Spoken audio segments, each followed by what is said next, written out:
Hi, this is Jason with McKaig Chevrolet, and what we're going to show you today is the 2018 remote start feature. So right here, I'm just going to lock the vehicle right here by clicking it twice, and then hold down this half circle right here, and then let go as soon as you hear it start. And then it's a ways away, so let's walk out here and take a look at it. So it's this gray one right here, this gray graphite. Right now, as you come up closer to it, you'll see that the taillights are on, the truck is running.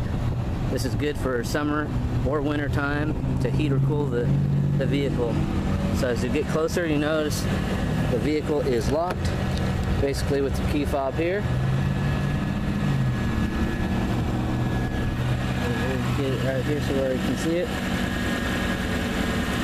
Unlock it. Now the gauges aren't working or anything until you actually put the key into the ignition.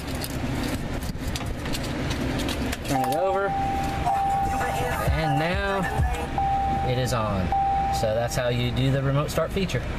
Again, Jason with McKaig Chevrolet in Gladewater, Texas, 903-845-2132.